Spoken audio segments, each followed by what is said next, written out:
Good afternoon. I've got a hot topic to discuss with you today in the field of computer security. 6 days ago, Binarly researchers discovered that there was a critical security flaw in many BIOSes that use UEFI, which is the modern version of BIOS. If you're running legacy BIOS, like I think it's called CSM, you don't have to worry. But if you are running UEFI BIOS, which is the default for all new, well, maybe I shouldn't say all, but most new motherboards, then you should pay attention because it is a collection of vulnerabilities that allows them to, the attacker, the hacker, or whoever, to uh, gain access to your BIOS firmware via a flaw in the logo parser. Now, the logo parser handles the display of the system logo when you start up your computer. If you've got a motherboard that has the option to turn off the display of the logo, I suggest that you do that immediately, and that will at least prevent, if you haven't been infected, it will at least prevent them from being able to infect your computer through this vulnerability until such time as the BIOS vendors are able to release patches to protect everyone from this critical flaw. And when I say critical, I mean we're talking about potentially hundreds of millions or even billions of people worldwide, both personal users and business users. And it doesn't matter if you're using Linux or Windows or whatever. Now, if you are an Apple user, you should be safe. And many Dell users, but not all, will also be safe because Dell actually was smart and baked in some extra security for the BIOS into a lot of their devices. Now, that doesn't mean it applies to all Dell devices. You should check with Dell to make sure that your device is secure from the LogoFAIL vulnerabilities. I have put into the description a link to the initial video that was released 6 days ago by Binarly. Um, and you can do further searching on your own. I also put in a link to a place where you can discuss this with me on bleepingcomputer.com, as well as the article that was put out yesterday by Ars Technica, which is referenced by a lot of other websites, including Tom's Hardware. This was actually Bleeping Computer actually reported this 6 days ago. So they're a great source of security information. And I highly recommend that you go to Bleeping Computer as one of the main sources of security information. In fact, I'm probably going to start sharing information with the permission of the owner, Lawrence Abrams, who goes by the name of Grindler, uh, that I get from their security feeds. So getting back to it, I'm going to reference the Ars Technica article, and basically it is 24 newly discovered vulnerabilities that have been there for years, if not long, if not even decades, in the UEFI, which is Unified Extensible Firmware Interfaces, responsible for booting modern devices that run Windows or Linux. The vulnerabilities are the product of almost a year's worth of work by Binarly, a firm that helps customers identify and secure vulnerable firmware.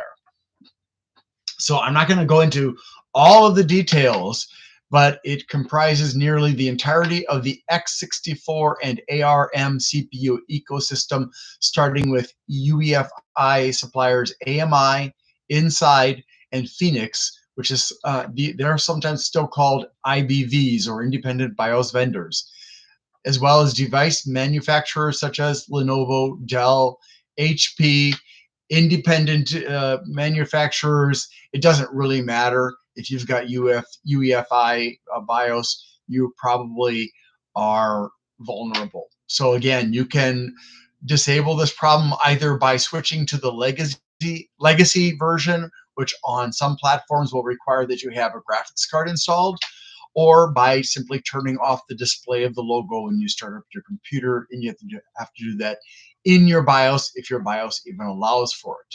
Doesn't matter whether it's a desktop or a laptop. I'm not sure about Android devices. I don't think they run on UEFI, but I'm not sure about that. It doesn't really talk about that. So yeah, this was released at the Black Hat Security Conference in London yesterday, my birthday, and wow, what a bombshell! I mean, this is not the first time that it has been revealed that BIOSes are vulnerable. Earlier this year, there was another report released about vulnerabilities, and so here's what we need to understand is that this thing will hide malicious code in the logo that's displayed. So they'll upload an identical logo, or they'll inject it into the code for the logo, and you won't see any difference. Your anti-malware, antivirus software, it won't notice any difference. Your BIOS secure boot, your Windows secure boot, whatever, it isn't going to see that there is a problem. It's very hard to detect this because it's sitting in the firmware of BIOS. And except for like Dell with what they've done to protect BIOS, there aren't a lot of systems that have natural protection to this virus. And it can be installed on your computer either through physical access to your computer. So say, for example, if you've got janitors coming into your business after hours, they could, if they have the know-how and they have the software that can do the installation, they can just plug it into all of your computers while they're cleaning your office, cleaning your business, and infect any of them, because it doesn't matter whether this is in a home or in a business. Anything that runs Windows or Linux, basically, with certain exceptions, is vulnerable if it's using UEFI. The second way to do it is to gain access to your computer remotely. That could be by exploiting a vulnerability in your browser to get outside of the so-called sandbox, which is the type of virtual protection to keep everything contained in your browser. But there are constantly new ways discovered to break outside of the browser and into the operating system. So they would be able to then escalate their privileges, their administrative rights that would allow them to actually put this vulnerability into your firmware, or at least into memory, so that that vulnerability could be exploited by malware hiding in your memory, or some other way. They could also do it by tricking you into joining them in a conversation in which they socially manipulate you, social engineering, so to speak. They con you into giving them remote access legitimately to your system, which would also allow them. They could send you an email with an infection in there that might be able to do that. There are lots of different ways, but basically boils down to, it doesn't matter if they have on-site access to your computers or not, you can potentially be vulnerable, especially if you're one of the millions and millions of people who choose not to use anti-malware software, which is incredibly foolish. I've heard the sentiment many times. I don't run anti-malware software and I've never had any problems. Yeah, of course you don't, because the fact that you don't have any anti-malware software on there makes it very easy for them to hide their activity from you. It's the fact that anti-malware will make it harder for them, and it will be more likely that you'll see glitches because the anti-malware software is trying to interfere in some way with the operation of the malware. So you should not be running your computer without protection. It's just, it's stupid. It's ignorant. So I'm sorry, but I'm being honest, because that's the kind of person I am. So once that execution happens with the image parser for the logo, your security is compromised. They then have full control of memory. They also have full access to your storage devices, including the operating system, because it's on your storage devices. They can then deliver a second stage payload that puts executable files onto your storage before the operating system can do anything, before your anti-malware system is active. They completely are able to bypass all the security and install whatever malware they want or need in order to keylog all your passwords and stuff, in order to monitor everything that you do, in order to steal proprietary information, in order to download databases, anything at all that you can possibly think of, including getting into your bank or going into your online store accounts and ordering stuff until your bank account and your credit cards are maxed out and your bank account is drained. And yeah, the list just goes on and on and on. So it's really bad news. And I had hoped that since this information was initially released 6 days ago, that by now AMI and the other companies might have released something. But when I did a search before making this video, I discovered there was absolutely nothing that I could find. I even went to AMI's website to see what they had on there. I searched for the LogoFAIL and vulnerability patch. There's nothing. I went to ASUS. They have nothing. So what I've done is I contacted, excuse me,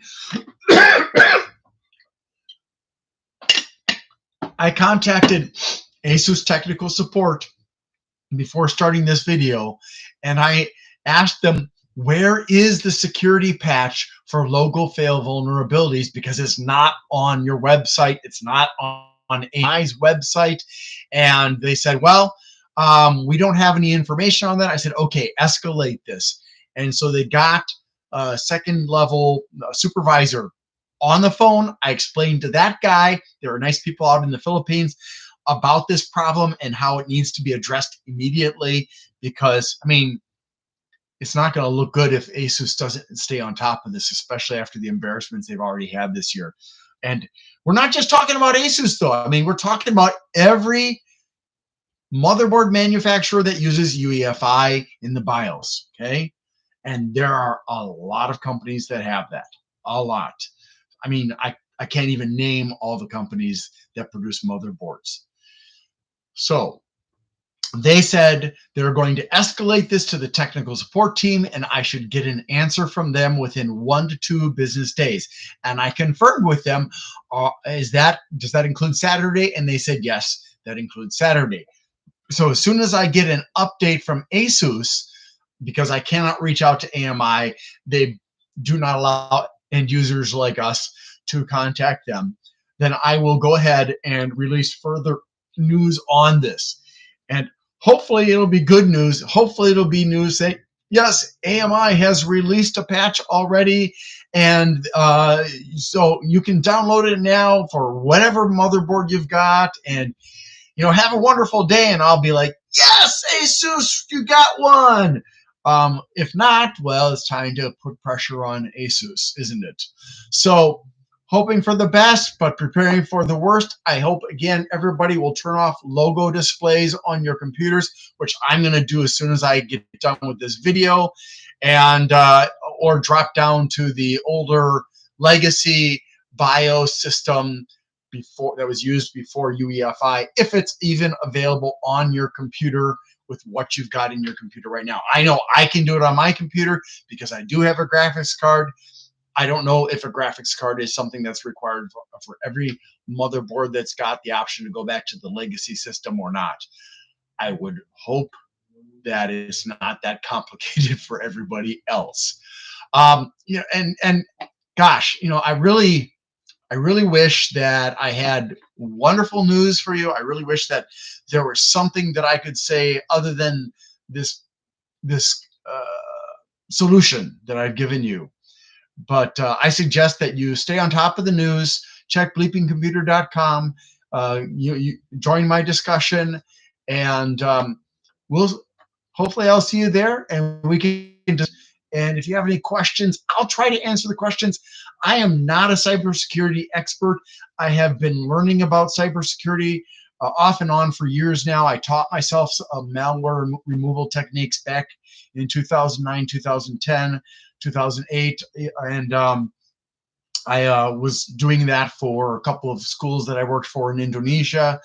And I took some classes on Bleeping Computer on malware removal remotely. I've also been listening to Darknet Diaries, Jack Resider's amazing podcast that is on Apple and YouTube and on his website, darknetdiaries.com. I highly recommend that everybody listen to it. It's not super technical. He tries to explain what is technical. He interviews hackers and crackers and freakers and all kinds of criminals. He also interviews cybersecurity experts. He interviews people from the alphabet soup of government agencies, including like the CIA and the FBI, and also from other countries as well from time to time. And it's really fascinating. He talks to CEOs of companies that do cybersecurity. I've learned so much just by listening to the videos that he has put out. Now, these are actually audio podcasts. I mean, there's very little in terms of video to look at for most of them. So I just listen to him when I'm driving in my car and sometimes when I'm doing something at home. And I highly recommend that you do the same, because you're going to be surprised by just how vulnerable all of us are. And I mean everybody. I mean, he's got a video where hackers have hacked Donald Trump, not once, not twice, but at least 3 times. And Donald Trump likes to make jokes about you have to have 195 IQ and have 15% of the password to get into anybody's account. And anybody who says they haven't been hacked has been. And yeah, so, and he was using really stupid passwords, like "you're fired" was one of his passwords, and MAGA 2020 exclamation mark. That's shameful. I understand he's an old fart. He doesn't really understand technology. He blabs his mouth off constantly on Twitter, or sorry, X. But good Lord, when you get 2 warnings from security experts not to do that crap, and then you try to shame them and sue them in Dutch court, you're stupid. Well, anyways, that's the end of this video. Thank you so much for watching. I hope it's helpful. Have a wonderful day. Stay safe. Bye.